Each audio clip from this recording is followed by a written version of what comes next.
अस्सलामुअलैकुम, this is doctor Mohammad Shafey. और आज जिस टॉपिक को हम डिस्कस करने वाले हैं वो है फीमेल रिप्रोडक्टिव साइकिल्स। ठीक है। बेसिकली हम बात करें फीमेल रिप्रोडक्टिव साइकिल्स की। अब अगर मैं बात करूं फीमेल रिप्रोडक्टिव सिस्टम की, तो आपको पता होना चाहिए कि भाई हमारे पास जो फीमेल रिप्रोडक्टिव सिस्टम है it is quite complex as compare to the male reproductive system.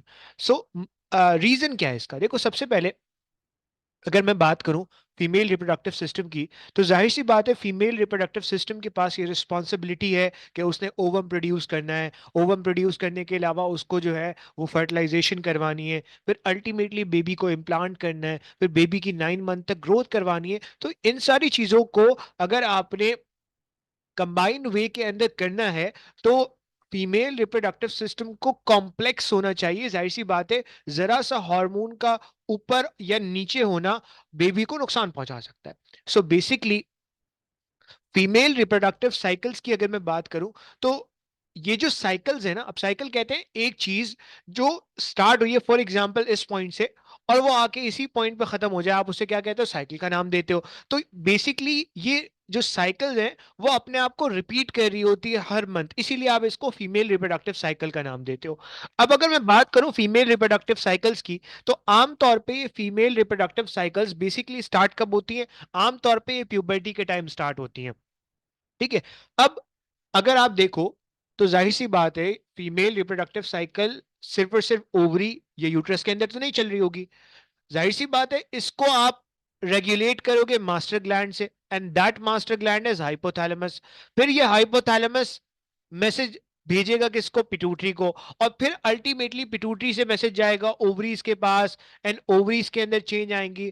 फिर अल्टीमेटली ओवरीज में चेंज आने की वजह से यूट्रस खुद को प्रिपेयर करेगा फॉर द प्रेगनेंसी। अगर आप देखो तो यहां पे दो जगह, मेजरली दो जगह चेंजेस आएंगे, एक ओवरी और दूसरा यूट्रस। ओवरीज में क्या होगी? ओवरी में जाहिर सी बात है ओवम को प्रोड्यूस किया जा रहा होगा, जबकि यूट्रस अपने आप को प्रिपेयर कर रहा होगा फॉर द अपकमिंग प्रेगनेंसी। इसका मतलब यह है कि ये जो हाइपोथैलेमस और पिट्यूटरी है, इनके हार्मोन्स की वजह से, इनके हार्मोन्स की वजह से दो जगह जो है वो चेंजेस आ रहे हैं, एक तो ओवरी पर और एक यूट्रस पर। ठीक है। इसका मतलब यह है कि फीमेल रिप्रोडक्टिव साइकिल को आप बेसिकली दो पार्ट्स में डिवाइड कर सकते हो।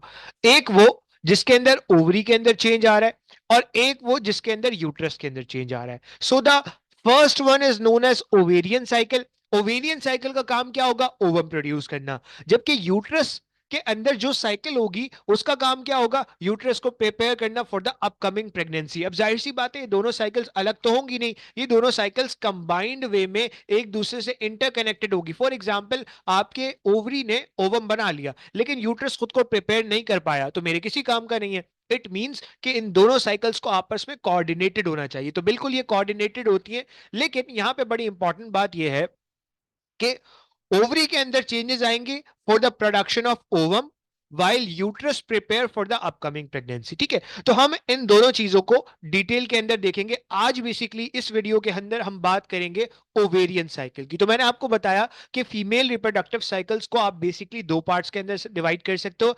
एक वो जिसे आप ओवेरियन साइकिल का नाम दे सकते हो, जबकि दूसरी वो जिसे आप यूट्राइन साइकिल या मेंस्ट्रुअल साइकिल का भी नाम देते हो। बहरहाल आज हम बेसिकली बात कर रहे हैं ओवेरियन साइकिल की।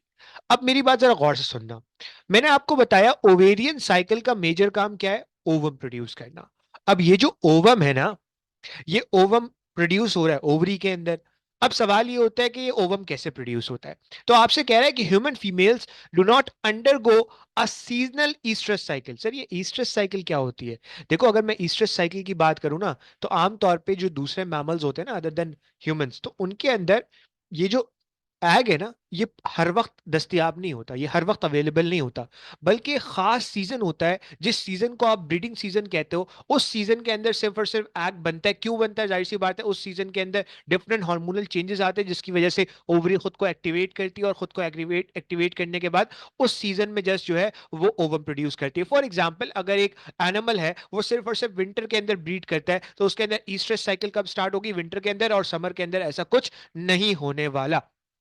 इट मींस ईस्टर साइकिल एक ऐसी साइकिल है जिसके अंदर ओवम साल के साल दस्तयाब नहीं होता, बल्कि खास सीजन के अंदर दस्तयाब होता है, जिसके अंदर वो रिलीज होता है, एंड अल्टीमेटली अगर फर्टिलाइजेशन हो जाए then there will be reproduction. चाहिए ह्यूमंस के अंदर ऐसा कुछ नहीं होने वाला। हालांकि ह्यूमंस के अंदर भी जो साइकिल मिल रही है वो इसी से रिलेटेड होती है, लेकिन ह्यूमंस के अंदर ऐसा कुछ नहीं मिलने वाला कि खास सीजन होगा, बल्कि instead one egg is release from the ovary once about every 28 days. कहा यह जाता है कि भाई हर 28 डेज के अंदर एक जो एग है वो रिलीज हो रहा होता है। इट मींस कि हर मंथ जो है वो आपको एक एग देखने को मिलता है। ये जो चेंजेस है ना, इनको आप क्या कह रहे हो, ओवेरियन साइकिल का नाम दे रहे हो। अब ओवेरियन साइकिल कहां होगी? ऑब्वियस सी बात है, ओवरी के अंदर होगी। तो चलो आओ ओवेरियन साइकिल को डिटेल के अंदर देखते हैं। सबसे पहले आपसे क्या कह रहा है, ओवेरियन साइकिल का मकसद क्या है? देखो ओवेरियन साइकिल का मतलब है आप क्या बनाने वाले हो, ओवम बनाने वाले हो। और आपको पता है कि जो आपके पास ओवरी होती है, इसके अंदर जो ओवम होता है वो अकेला ओवम नहीं होता, बल्कि उसके अराउंड आपको कुछ सेल्स मिलते हैं, एक ओवल स्ट्रक्चर मिलता है, and that oval structure is known as follicle. तो बेसिकली आप यहां पे क्या करने वाले हो, फॉलिकल बनाने वाले हो, और उस फॉलिकल के अंदर जाहिर सी बात है क्या बन रहा होगा, उस फॉलिकल के अंदर ओवम प्रोड्यूस हो रहा होगा। तो अब यहां पे आपसे क्या कह रहा है, कह रहा है ovarian cycle include changes in the ovarian follicle. अब बेसिकली ओवरी के अंदर सिर्फ ओवम नहीं रखा हुआ, ओवरी के अंदर ये जो ओवम है ना, ये रखा हुआ है किसके अंदर, एक मास ऑफ सेल के अंदर, जिसको आप क्या कह रहे हो, फॉलिकल का नाम दे रहे हो। अब जो भी चेंजेस अगर आपको ओवम के अंदर लेकर आने हैं, तो जाहिर सी बात है वो चेंजेस इस फॉलिकल को भी चेंज करेंगे, तो इस फॉलिकल के अंदर भी चेंजेस आएंगे। अब फॉर एग्जाम्पल ये वो फॉलिकल था जो कब मौजूद था, जो आपका अभी जो है वो फॉर एग्जांपल प्यूबर्टी हिट हुई है, ये अभी इस हालत के अंदर है। अब जाहिर सी बात है अगर इस फॉलिकल को अपना ओवम अपना ओवम कहां भेजना है, अपना ओवम फेलोपियन ट्यूब के अंदर भेजना है, तो जाहिर सी बात है इसको खुद को क्या करना पड़ेगा, मेच्योर करना पड़ेगा। सो आपसे क्या कह रहा है, so the there will be changes in the ovarian follicle to secondary follicle. आपने क्या किया, ये जो इतना सा फॉलिकल था ना, इसको मेच्योर किया, सेकेंडरी फॉलिकल के अंदर कन्वर्ट किया, और अल्टीमेटली किसके अंदर कन्वर्ट कर दिया, वेसिकुलर या ग्राफियन फॉलिकल के अंदर। अभी हम इसको देखते हैं।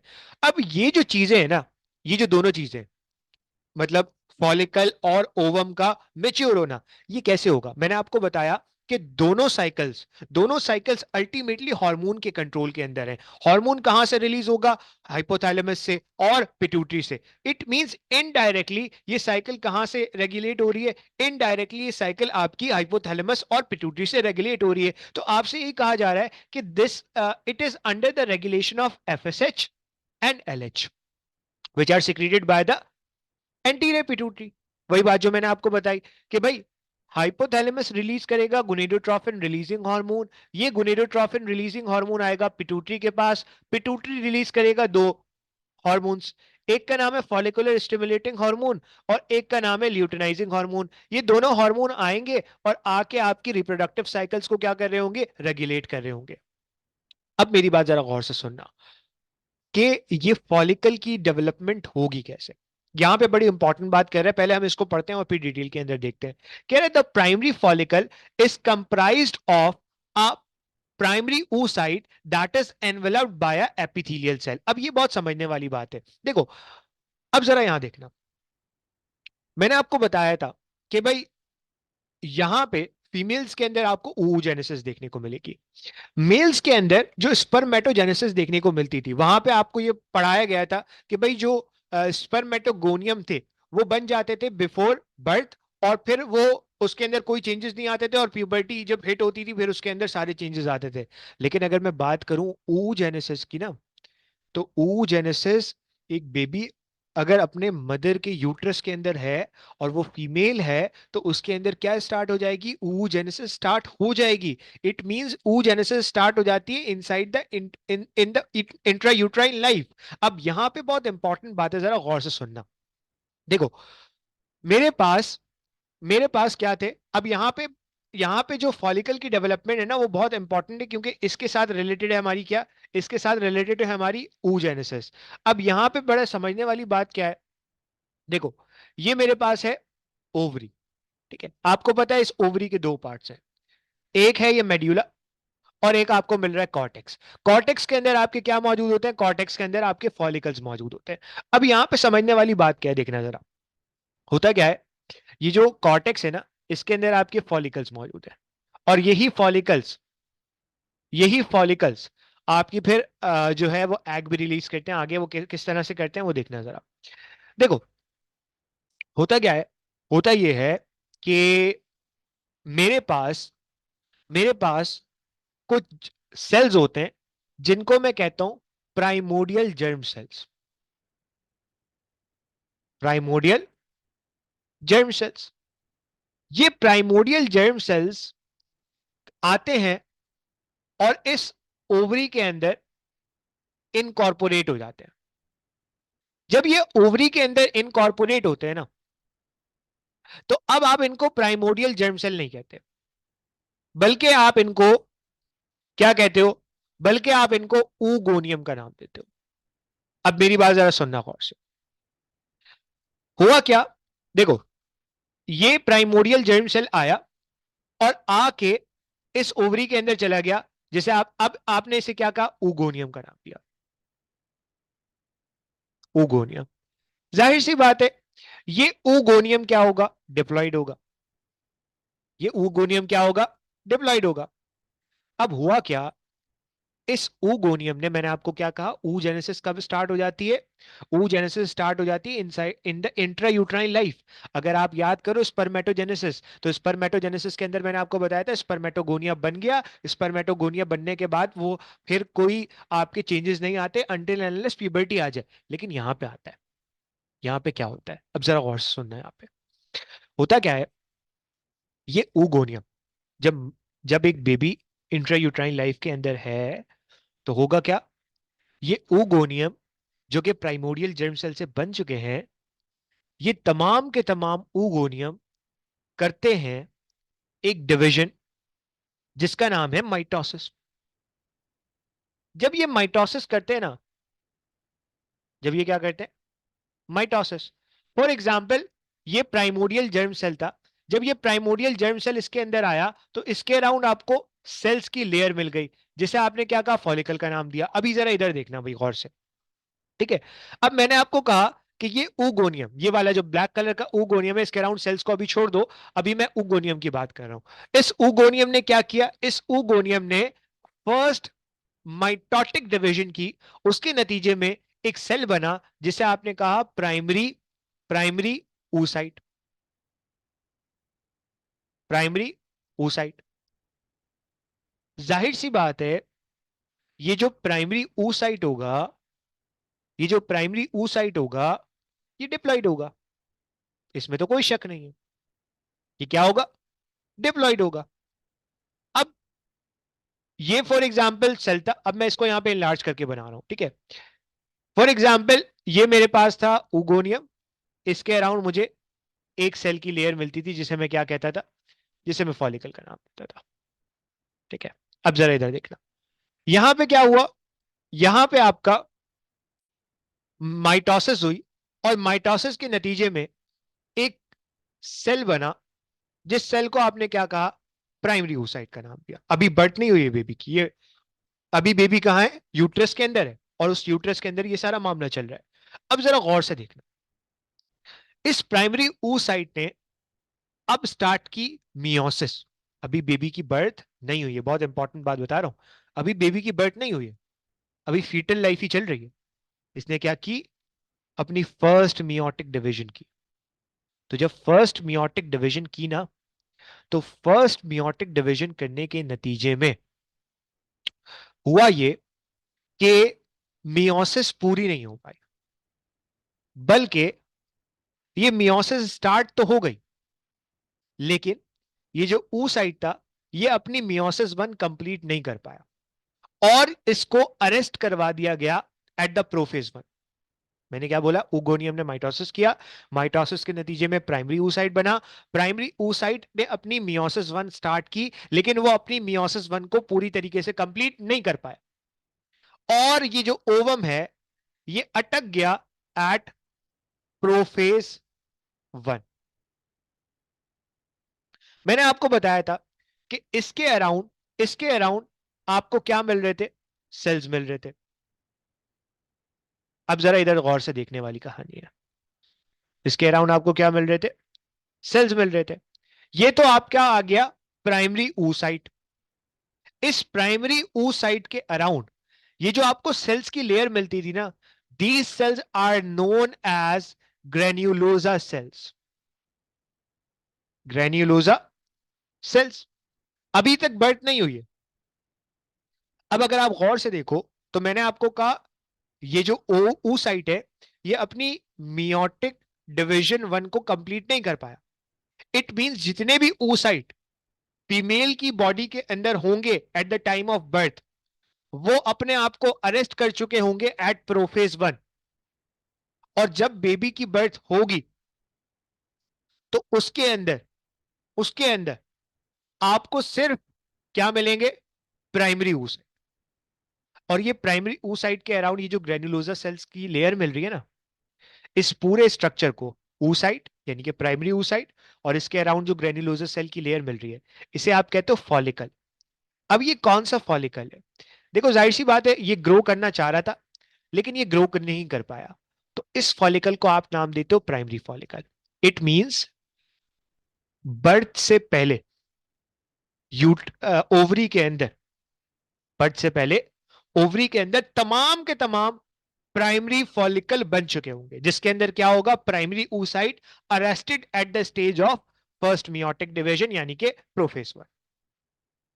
अब क्या हुआ? अब इधर देखना, ये देखो, ये आपको नजर आ रहा है प्राइमरी oocyte। इसने मियोसिस 1 कंप्लीट की, प्रोफेज 1 में अटक गया। इस वक्त आपको क्या मिल रहा है? At the time of birth, जब बर्थ हुई तो आपको क्या मिल रहा है? आपको मिल रहा है प्राइमरी फॉलिकल। तो होता यह है कि तकरीबन तकरीबन बर्थ से पहले इस तरह के 2 मिलियन oocyte बना दिए जाते हैं। बर्थ से पहले ओवरी के अंदर कितने oocyte बना दिए जाते हैं? तकरीबन 2 मिलियन oocyte बना दिए जाते हैं। लेकिन ये प्यूबर्टी तक 2 मिलियन नहीं रहते, बल्कि इनमें से मेजॉरिटी डाई कर जाते हैं। और at the time of puberty सिर्फ और सिर्फ कितने रह जाते हैं? सिर्फ और सिर्फ आपके 40,000, 40,000 रह जाते हैं। बाकी तमाम के तमाम क्या कर जाते हैं? डीजनरेट कर जाते हैं। बहरहाल उसकी एक अलग कहानी है, उसको हम बाद में देखेंगे। अब ये कहानी मैंने क्यों बताई? ये कहानी मैंने इसलिए बताई कि यहां पे लिखा है the primary follicle is compose of primary oocyte। वही बात जो मैंने आपको बताई, that is enveloped by a epithelial cell, जिन्हें आपने क्या कहा? ग्रेन्युलोसा सेल का नाम दिया। अब आगे कहानी क्या हुई? अब जरा आगे कहानी देखना। आओ आगे कहानी को डिस्कस करते हैं, ठीक है? चलो भाई, अब जरा इधर देखो, ठीक है? मैंने आपको क्या कहा? मैंने आपको कहा कि भाई हमारे पास था, ये थी ओवरी, ये था प्राइमोडियल जर्म सेल। जब ये ओवरी के अंदर आया तो इसके अराउंड कुछ सेल्स आ गए, ठीक है? अब हुआ क्या कि मेरे पास ये था ऊगोनिया, ठीक है? ये था ऊगोनिया। इस ऊगोनिया ने, अभी बर्थ नहीं हुई है, इस ऊगोनिया ने माइटोसिस की। और माइटोसिस के नतीजे में मुझे क्या मिला? अगेन मैं यहां पे सेल्स की भी बना लेता हूं, ठीक है? मुझे क्या मिला? मुझे एक सेल मिला जो अगेन कैसा है? डिप्लॉइड है। और उसके अराउंड मुझे वही सेल की लेयर मिल रही है। सही है। ये बर्थ से पहले हो रहा है। अब आगे कहानी को देखना जरा। फिर मैंने आपको क्या बताया? फिर मैंने आपको यह बताया कि भाई इस सेल ने, जिसे आपने क्या कहा? जिसे आपने प्राइमरी oocyte का नाम दिया। ये प्राइमरी oocyte कैसे बना? oogonia के माइटोटिक डिवीजन के नतीजे में। अब इस प्राइमरी oocyte ने अपनी मियोसिस 1 डिवीजन को स्टार्ट किया, लेकिन ये अपनी मियोटिक डिवीजन 1 कंप्लीट नहीं कर पाया। और अब हुआ ये कि ये जो सेल है ना, ये इसको अरेस्ट करवा दिया गया, इसको रोक दिया गया at prophase 1। Arrested at prophase 1। और इस प्राइमरी oocyte के अराउंड आपको कुछ एपिथेलियल सेल की लेयर मिली, जो मैं आपको ऑलरेडी बताता आ रहा हूं। इसे आपने क्या कहा, इस सेल की लेयर को आपने कहा ग्रेन्युलोजा सेल, ग्रेन्युलोजा सेल। और इस पूरे स्ट्रक्चर को आपने क्या कहा, इस पूरे स्ट्रक्चर को आपने प्राइमरी फॉलिकल का नाम दिया। ये सब कुछ कब हो रहा है, ये सब कुछ हो रहा है बिफोर बर्थ, बिफोर बर्थ। अब बर्थ हुई, बर्थ होने के बाद जाहिर सी बात है एक बेबी के अंदर अभी कोई ज्यादा रिप्रोडक्टिव चेंजेस नहीं आएंगे, अभी वो रिप्रोडक्टिव चेंजेस नहीं देखने को मिलेंगे आपको। अब हुआ क्या, प्यूबर्टी हिट हुई। अब जाहिर सी बात है जब प्यूबर्टी हिट हुई तो आपके हाइपोथैलेमस से आया जीएनआरएच। इस जीएनआरएच ने आके एक्टिवेट किया पिट्यूटरी को, और पिट्यूटरी से रिलीज हुआ एलएच एंड एफएसएच। ये एलएच और एफएसएच ओवरी के पास आया, ये एफएसएच कहां आया, ओवरी के पास। और ये ओवरी के पास आके एक फॉलिकल के पास गया, एक प्राइमरी फॉलिकल के पास गया, फॉर एग्जांपल ये सेल था, और इसके अराउंड ये आपको ग्रेन्युलोसा सेल मिलते थे। और इससे कहा भाई अब प्यूबर्टी हिट हो गई है, तुम क्या करो, तुम खुद को ग्रो करना शुरू करो। तो हुआ क्या, हुआ ये कि हमारे पास ये एफएसएच आया और इस प्राइमरी फॉलिकल को कहा कि भाई तुम ग्रो करना शुरू करो। ये प्राइमरी फॉलिकल जो कि प्रोफेज 1 पे अटका हुआ था, इसने खुद को ग्रो करना शुरू किया। अब जब इसने खुद को ग्रो करना शुरू किया तो क्या कहानी हुई, इधर देखो, ये सेल है, इसके अराउंड आपको क्या मिल रहा है, ग्रेन्युलोसा सेल्स की लेयर मिल रही है। अब इधर जरा गौर से देखना, यहां पे क्या हुआ, यहां पे हुआ ये, अब यहां पे आपकी बुक क्या कहती है, बुक बड़ी इंपॉर्टेंट है। बुक यहां पे आपकी ये कहती है कि भाई on the other hand, on the other hand the secondary follicle is characterized by the presence of follicular fluid pools that surround the oocyte। अब ये बहुत जरूरी बात है। अब कहानी देखो भाई होने क्या वाली है, होने ये वाली है यहां पे कहानी कि यहां पे एक बड़ी इंटरेस्टिंग सिचुएशन होगी। लेट्स सी, देखो ये मैंने आपको बताया, ये था प्राइमरी फॉलिकल, और इसके पास आया था कौन, एफएसएच, और कहा था तुम ग्रो करना शुरू करो। ये फॉलिकल ग्रो करना शुरू करता है। जब ये ग्रो करना शुरू करता है ना, तो होता ये है कि ये सेल है, ये सेल है, और इसके अराउंड जो एक लेयर आपको मिलती थी ना, किसकी, ग्रेन्युलोजा सेल की, अब ये एक लेयर नहीं रहती, बल्कि ये एक लेयर से मल्टीपल लेयर के अंदर कन्वर्ट हो जाती है। किसके अंदर कन्वर्ट हो जाती है, मल्टीपल लेयर के अंदर। So this granulosa cell layer is now converted into multiple layers. और ये जो ग्रेन्युलोजा सेल की लेयर है ना, ये जो ग्रेन्युलोजा सेल्स है, बेसिकली यही ग्रेन्युलोजा सेल ईस्ट्रोजन रिलीज करते हैं। तो अगर कोई आपसे पूछ ले कि भाई ओवरी में, ओवरी से जो ईस्ट्रोजन रिलीज हो रहा है वो ओवरी के किस पार्ट से आ रहा है, इन ग्रेन्युलोजा सेल से। अभी मैंने आपको क्या कहा, मैंने कहा ये मेरे पास क्या है, प्राइमरी oocyte, प्राइमरी oocyte जो अपनी मियोटिक डिवीजन 1 को क्या करने वाला है, रिज्यूम करने वाला है। मियोटिक डिवीजन 1 को क्या करने वाला है, रिज्यूम करने वाला है।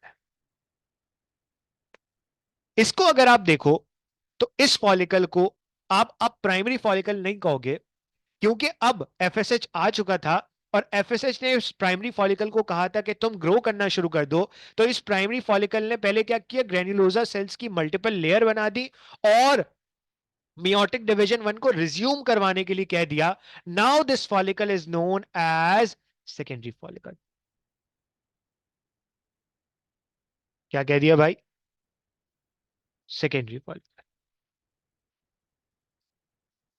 अब इस सेकेंडरी फॉलिकल के अंदर एक हल्का सा फ्लूइड आता है, देखो, इन ग्रेन्युलोसा सेल्स और इन इस ओवम के दरमियान एक खाली जगह होती है जिसके अंदर हल्का सा फॉलिकुलर फ्लूइड आता है। ठीक है, वही बात आपसे कर रहा है कि ये जो सेकेंडरी फॉलिकल है ना, यहां पे क्या कह रहा है, यहां पे आपसे कह रहा है कि basically the secondary follicle is characterized by the presence of follicular fluid, follicular fluid बनेगा। अब क्या होगा, अब जरा देखना, यहां पे तीसरी बात क्या कर रहा है, दो तरह के फॉलिकल हो गए, प्राइमरी फॉलिकल, सेकेंडरी फॉलिकल। जबकि जो तीसरा फॉलिकल होता है, ये मैंने आपको दिखाया, ये देखो सेकेंडरी फॉलिकल, यहां पे आपको वो नजर आ रही है। अब जो तीसरा फॉलिकल है ना, जिसे आप क्या कह रहे हो, the vesicular follicle is characterized by the presence of a cavity that is filled with fluid which gradually increase in size until the follicle wall protrude outward on the surface of the ovary। अब जरा गौर से सुनना, यहां पे सुनने वाली बात क्या है, देखो, अब हुआ क्या कि बेसिकली इस सेकेंडरी फॉलिकल ने अपनी मियोटिक डिवीजन वन को रिज्यूम किया, ग्रेन्युलोसा सेल ने अपने आप को मल्टीपल लेयर्स के अंदर कन्वर्ट किया। अब क्या होता है, अब होता यह है कि इस आपके जो सेकेंडरी फॉलिकल है, इसके अंदर बहुत सारे चेंजेस आते हैं। क्या होता है, इस सेकेंडरी फॉलिकल के अंदर बहुत सारे चेंजेस आते हैं और अल्टीमेटली ये सेकेंडरी फॉलिकल ये सेकेंडरी फॉलिकल अपनी मियोसिस 2 को स्टार्ट करता है। जब ये मियोसिस 2 को स्टार्ट करने वाला होता है ना, तो आपको क्या देखने को मिलता है, अब जरा इंटरेस्टिंग मामला है, देखो, तो ये क्या है, समझो ये वो सेल है जिसने अपनी मियोटिक डिवीजन वन को रिज्यूम किया था और मियोटिक डिवीजन वन कंप्लीट की। मियोटिक डिवीजन वन कंप्लीट करने के बाद क्या हुआ उसको हम देखेंगे अभी oogenesis के अंदर, लेकिन इसने अपनी मियोटिक डिवीजन वन को कंप्लीट किया और मियोटिक डिवीजन वन को कंप्लीट करने के बाद ये चला गया किसके अंदर, ये चला गया आपके ये चला गया आपके दूसरे फेज के अंदर। अब क्या होता है, अब हम इसके लिए एक पिक्चर देखते हैं, ये देखो, यहां पे मैंने आपको बताया कि मुझे क्या मिला, सेकेंडरी फॉलिकल। ठीक है, अब इस सेकेंडरी फॉलिकल ने खुद को ग्रो किया और जब ये सेकेंडरी फॉलिकल खुद को ग्रो करता है ना, तो अभी तो इसके अंदर इतना सा फ्लूइड था, फॉलिकुलर फ्लूइड। अब इस सेकेंडरी फॉलिकल की जब ग्रोथ होती है ना, तो ये सेकेंडरी फॉलिकल इतना बड़ा हो जाता है, ये रहा इसका ओवम, इसके अराउंड ये सारे आपको वही ग्रेन्युलोसा सेल्स मिल रहे हैं, यहाँ पे आपको कुछ और सेल्स मिल रहे हैं और यहाँ पे आपको एक बहुत बड़ी फ्लूइड फिल्ड कैविटी नजर आ रही है। देखो, एक कैविटी तो ये थी जिसके अंदर फॉलिकुलर फ्लूइड भरा हुआ था, एक कैविटी, ये बहुत बड़ी कैविटी आपको नजर आ रही है, this cavity is known as antrum. इसे आप क्या कहते हो, एंट्रम का नाम देते हो, सही है। और अगर आप देखो तो आपकी बुक भी यही कहती है, आपकी बुक ये कहती है कि भाई जो वेसिकुलर फॉलिकल होता है, ये जो ग्राफियन फॉलिकल होता है, वो उसे ग्राफियन फॉलिकल क्यों कहते हो, क्योंकि उसके अंदर क्या भर जाता है, एक बहुत बड़ी कैविटी जनरेट होती है जिसके अंदर फ्लूइड भर जाता है और वो फ्लूइड बढ़ता रहता है अंटिल एंड अनलेस ओवरी के ऊपर एक प्रोट्रूजन आ जाती है। अब इसको जरा समझने वाली चीज है ना, इसको जरा देखते हैं भाई यहाँ पे, देखो, ओके, तो सी दिस, देखो, ये था प्राइमरी फॉलिकल, ये था सेकेंडरी फॉलिकल। ठीक है, अब यहां पे देखो, यहां पे इतनी बड़ी कैविटी बन गई है और ये कैविटी इतनी बड़ी हो गई है कि ये ओवरी के ऊपर एक प्रोट्रूजन बना रही है, ओवरी के ऊपर एक उभार बना रही है। इस प्रोट्रूजन को, इस उभार को आप स्टिग्मा का भी नाम देते हो। ठीक है, बहरहाल ये आपकी बुक के अंदर डिस्कस नहीं हुआ हुआ, तो इसको ना याद रखो, कोई मसला नहीं। ठीक है, तो इस फॉलिकल को अगर आप देखो, इस सेकेंडरी फॉलिकल ने खुद को ग्रो किया और इतना बड़ा हो गया कि इसके अंदर एक फ्लूइड फिल्ड कैविटी आ गई जिसकी वजह से एक ओवरी के ऊपर उभार बन गया, जिसे आपने क्या कहा, स्टिग्मा का नाम दिया। इस फॉलिकल को आप कहते हो वेसिकुलर फॉलिकल या ग्राफियन फॉलिकल। तो आपकी बुक तीन तरह के फॉलिकल्स डिस्कस करती है, उसको मैंने डिटेल के अंदर आपको बता दिया। अब आ जाओ आगे, सही है। अब मेरी बात जरा गौर से सुन, बेसिकली ये फॉलिकल के अंदर क्या मौजूद है, oocyte। अब ये oogenesis क्या होती है, देखो बेसिकली ये जो फॉलिकल बनाया जा रहा है ना, ये तो बनाया ही ओवम के लिए जा रहा है। तो अगर ओवम को प्रोड्यूस करना है, गैमीट को प्रोड्यूस करना है, तो वो ओवरी के अंदर ही होगा। तो ओवरी के अंदर ओवम का प्रोड्यूस होना इज नोन एज oogenesis। इसे आप क्या कहते हो? oogenesis का नाम दे रहे हो। तो आपसे क्या कह रहा है? It is a process of cell division by which ova are formed from germ cells present in the female gonad, यानी कि ओवरीज। अब क्या होगा? ये कहानी जो मैंने अभी आपको बताई यहां पे थोड़ी सी लिखी हुई है, अब जरा इसको समझना गौर से। देखो, सबसे पहले आपसे कह रहा है कि भाई ज- सबसे पहले आपसे क्या कह रहा है कि जो जर्म सेल्स थे, वही जो प्राइमोडियल जर्म सेल्स थे, वो डिवाइड करते हैं और डिवाइड करके कन्वर्ट होते हैं ऊगोनिया के अंदर। और फिर ये ऊगोनिया माइटोसिस करता है, उसके नतीजे में बनता है oocyte, प्राइमरी oocyte। अब ये प्राइमरी oocyte अपनी फर्स्ट मियोटिक डिवीजन को स्टार्ट करता है, और फर्स्ट मियोटिक डिवीजन को स्टार्ट करता है लेकिन पूरी नहीं कर पाता, वही बात जो मैंने अभी देखी, और प्रोफेज 1 पे रुक जाता है। फिर प्यूबर्टी आती है, प्रोफेज 1 से ये रिज्यूम होता है। अब जरा इधर देखना, फॉर एग्जाम्पल ये वो oocyte था जो कि रुक गया था किस स्टेज के ऊपर? प्रोफेज 1 के ऊपर। अब प्यूबर्टी आई, प्यूबर्टी हिट होने के बाद आपका जो है वो सारा मैकेनिज्म हुआ, और एफएसएच ने आके क्या करवाना शुरू कर दिया? फॉलिकल को ग्रो करवाना शुरू कर दिया। जाहिर सी बात है, अकेला फॉलिकल तो ग्रो नहीं करेगा। अब इसके अंदर ये जो आपका क्या था, ये जो आपका प्राइमरी oocyte था जो अपनी फर्स्ट मियोटिक डिवीजन पे रुक गया था, अब जैसे ही प्यूबर्टी हिट की और फिर एफएसएच आया, तो एफएसएच ने इस प्राइमरी फॉलिकल को, इस प्राइमरी oocyte को ग्रो करवाया, और इसने अपनी फर्स्ट मियोटिक डिवीजन को कंप्लीट किया। क्या किया इसने? अपनी फर्स्ट मियोटिक डिवीजन को कंप्लीट किया। जाहिर सी बात है, जब ये फर्स्ट मियोटिक डिवीजन कंप्लीट करेगा तो आपको पता है in the first meiotic division actually chromosome number आधा हो जाता है। तो अब ये सेल, इसके अंदर जो नंबर ऑफ क्रोमोसोम हो जाएंगे वो होंगे आधे। अब यहां पे एक बड़ा इंटरेस्टिंग मामला है। बेसिकली oogenesis के अंदर ये जो मियोसिस 1 कंप्लीट हो रही है ना, इसके नतीजे में जो दो सेल बनेंगे, तो होगा ये कि एक सेल के पास बहुत ज्यादा साइटोप्लाज्म आ जाएगा, और एक सेल के पास बहुत कम साइटोप्लाज्म आएगा। इस सेल को इस सेल को जिसके अंदर बहुत ही कम कोई साइटोप्लाज्म आया है, उसे आप क्या कहोगे? जाहिर सी बात है, पोलर बॉडी का नाम दोगे। और ये पोलर बॉडी भी हैप्लॉइड होगी। Sir, what is the function of this polar body? अभी तक कुछ इसके बारे में डिस्कवर नहीं हुआ कि इस पोलर बॉडी का फंक्शन क्या है। अब आगे देखना, ये आपके पास जो अब सेल है, इसे आप क्या कहोगे? जाहिर सी बात है, सेकेंडरी oocyte का नाम दोगे। अब क्या होता है? The expulsion of the secondary oocyte occur simultaneously with ovulation. जब ये सेकेंडरी oocyte बन जाता है ना, तो इस सेकेंडरी oocyte ये कहां बना है? वेजिकुलर फॉलिकल के अंदर। तो वेजिकुलर फॉलिकल जो आपका ग्राफियन फॉलिकल है, ये क्या रिलीज कर देता है? सेकेंडरी oocyte, जिसे आप ग्राफियन फॉलिकल का नाम दे रहे हो। अब जरा इसको देखना, ठीक है, इस डायग्राम को देखना। ये आपका था ग्राफियन फॉलिकल। ग्राफियन फॉलिकल ने क्या निकाल दिया? इस ओवम को बाहर निकाल दिया।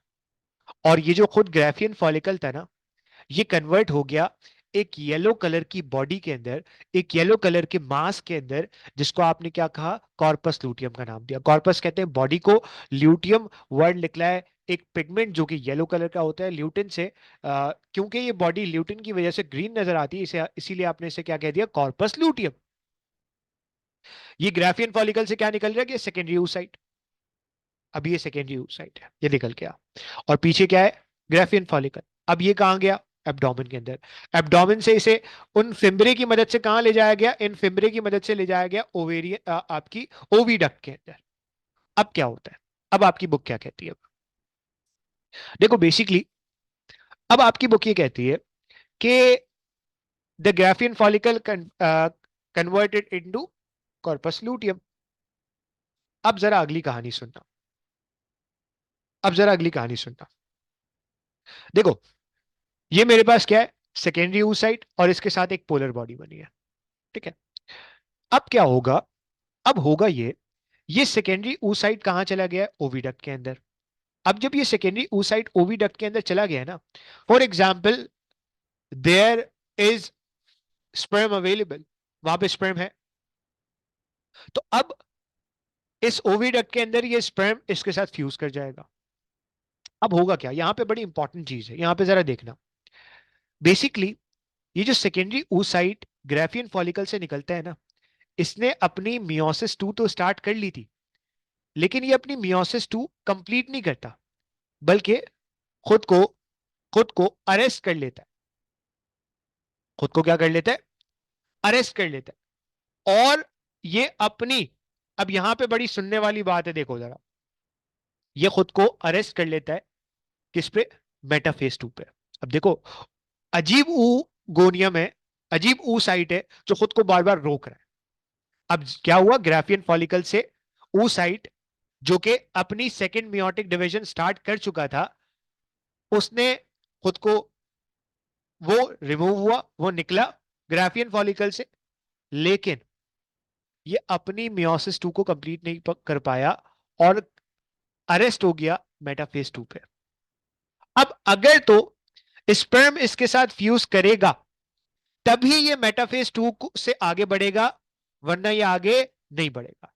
तो आपसे कह रहा है अगर फर्टिलाइजेशन हो गई और स्पर्म ने पेनिट्रेट कर दिया किसको, सेकेंडरी oocyte को, तब ही ये सेकेंड मियोटिक डिवीजन कंप्लीट होगी, और इसके नतीजे में होगा क्या, देखो, इसके नतीजे में सिंपली इतना होगा कि there will be formation of mature egg and a second polar body. अब क्या होगा, ये डिवाइड करेगा, अपनी मियोसिस 2 कंप्लीट करेगा, अगर स्पर्म आ गया, अगेन एक बड़ा सेल बनेगा जिसे जो जो आप कंप्लीटली मेच्योर ओवम होगा, और इससे एक छोटा सेल बनेगा जो कि पोलर बॉडी होगी। इसे आप सेकेंड पोलर बॉडी का नाम दोगे। एक पोलर बॉडी ये बनी थी, एक पोलर बॉडी ये बनेगी। अब सवाल ये होता है कि सर कितनी पोलर बॉडीज बनेगी, टोटल 3 बनेगी, जाहिर सी बात है भाई, ये पोलर बॉडी भी तो डिवाइड करेगी ना, तो इससे 2 पोलर बॉडीज और बनेगी। चलो खैर, अब इस एग के पास नंबर ऑफ क्रोमोसोम आधे हैं, यानी कि this is haploid, this is haploid and it contains 23 chromosome. अब होगा क्या, जब स्पर्म फ्यूज करेगा तो स्पर्म भी हैप्लॉइड है और ये ओवम भी हैप्लॉइड है। Ultimately there will be the formation of the diploid zygote. Zygote कैसा होगा, डिप्लॉइड, यानी कि उसके अंदर नंबर ऑफ क्रोमोसोम रिस्टोर हो जाएंगे। अगर तो अगर तो अब बड़ी इंपॉर्टेंट बात है, सर उस कॉर्पस लूटियम का क्या हुआ, अगर तो फर्टिलाइजेशन हो गई, प्रेगनेंसी हो गई, तो ये कॉर्पस लूटियम 3 मंथ्स तक रुकता है और 3 मंथ्स के बाद फिर डीजनरेट हो जाता है। लेकिन अगर ये कॉर्पस लूटियम, इसको हम मेंस्ट्रुअल साइकिल के अंदर डिटेल के अंदर देखेंगे, अगर ये कॉर्पस लूटियम प्रेगनेंसी नहीं हुई, फर्टिलाइजेशन नहीं हुई, तो ये जो कॉर्पस लूटियम है ना, ये खुद को डीजनरेट कर लेता है। बस बेसिकली इतना याद होना चाहिए। अब आ जाओ जरा यहां पे, अब जरा इसको जल्दी से समराइज करते हैं, ठीक है, आ जाओ इसको जल्दी से समराइज करते हैं। ये देखो, let's see, wait, now see this, देखो, ये मेरे पास था प्राइमोडियल जर्म सेल।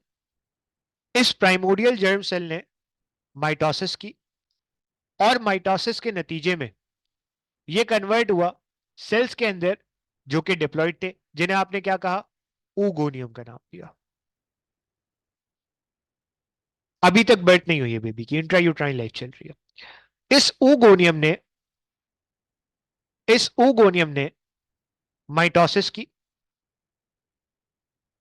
और माइटोसिस के नतीजे में एक डिप्लॉइड सेल बना जिसे आपने क्या कहा, प्राइमरी oocyte का नाम। अब क्या हुआ, ये प्राइमरी oocyte अपनी मियोसिस 1 को स्टार्ट करता है, लेकिन अपनी मियोसिस 1 को कंप्लीट नहीं कर पाता। और ये जो प्राइमरी oocyte है, इसको अरेस्ट करवा दिया जाता है, इसको रोक दिया जाता है एट प्रोफेज 1। ये तो सब कब तक है, बर्थ से पहले तक। अब क्या हुआ, बेबी की बर्थ हो गई, बर्थ हुई, प्यूबर्टी तक कुछ चेंज नहीं आया। अब क्या हुआ, जैसे ही प्यूबर्टी हिट हुई वैसे ही ये प्राइमरी oocyte ने अपनी मियोसिस वन को, जो कि प्रोफेज वन पे अटक गई थी, उसको रिस्टोर किया, और रिस्टोर करके अपनी अपनी फर्स्ट मियोटिक डिवीजन को कंप्लीट किया। जब फर्स्ट मियोटिक डिवीजन कंप्लीट हुई, दिस इज प्राइमरी oocyte, और इसने क्या किया, मियोसिस वन को कंप्लीट किया। एक बड़ा सेल बना और एक छोटा सा सेल बना। इस बड़े से सेल को आपने कहा सेकेंडरी oocyte, और इसे आपने कहा फर्स्ट पोलर बॉडी। अब क्या हुआ, इस सेकेंडरी oocyte को ग्राफियन फॉलिकल से रिमूव करवाया गया। उस वक्त इसने अपनी सेकेंड मियोसिस स्टार्ट कर ली थी, लेकिन अपनी सेकेंड मियोसिस को कंप्लीट नहीं कर पाया था, और इस सेकेंडरी oocyte को अरेस्ट कर लिया गया था। किस पे, मेटाफेज 2 पे। और इससे कहा गया था कि भाई अगर स्पर्म आएगा तभी तुम जो है वो आगे अपनी साइकिल को कंटिन्यू कर पाओगे। तो अब क्या हुआ, फॉर एग्जाम्पल स्पर्म आ गया, स्पर्म आ गया, स्पर्म के आने की वजह से इस सेकेंडरी oocyte ने अपनी मियोसिस 2 को कंप्लीट किया, और मियोसिस 2 को कंप्लीट करने के नतीजे में एक बड़ा सा सेल बना, और ये सेल अगेन हैप्लॉइड हो चुका था। जाहिर सी बात है, जब इसने अपनी मियोसिस 1 कंप्लीट की थी तो सेकेंडरी oocyte क्या हो चुका था, हैप्लॉइड हो चुका था, और सेकेंडरी oocyte के बाद से जाहिर सी बात है ये हैप्लॉइड हो चुका है। अब जब ये सेकेंडरी oocyte ने अपनी मियोसिस 2 कंप्लीट कर ली, जब स्पर्म इसके साथ फ्यूज कर गया, तो ये बन गया मैच्योर एग, और यहां पे एक और पोलर बॉडी बनी जिसे आप कहते हो सेकंड पोलर बॉडी। अब जाहिर सी बात है सर, मियोसिस वन के नतीजे में ये वाली पोलर बॉडी डिवाइड नहीं करेगी, बिल्कुल करेगी, बिल्कुल करेगी। तो सिंपली आपको इतना पता होना चाहिए कि भाई ये पूरा प्रोसेस हो कैसे रहा है, ठीक है? अगर तो फर्टिलाइजेशन ना हो तो ये सेकेंडरी oocyte मेटाफेज 2 पे ही फंसा रहेगा, और इसी में जो है वो डाई कर जाएगा। So that's all about the ovarian cycle, जिसके अंदर हमने बेसिकली oogenesis और थोड़ा बहुत फॉलिकल के बारे में डिस्कस किया, ठीक है? तो आई होप कि ये टॉपिक आपको बहुत अच्छे से क्लियर हो गया होगा। अगर इसके अंदर फिर भी कोई मसला है, कोई प्रॉब्लम है, तो आप कमेंट सेक्शन में जरूर मुझे बता सकते हो। आज की वीडियो के लिए इतना ही। वीडियो अच्छी लगी हो तो चैनल को सब्सक्राइब कर लेना, वीडियो को लाइक करना, और कमेंट करके बताना कि वीडियो कैसी लगी। आज के लिए इतना ही। इंशाल्लाह आपसे मुलाकात होगी नेक्स्ट वीडियो में, तब तक के लिए अल्लाह हाफिज।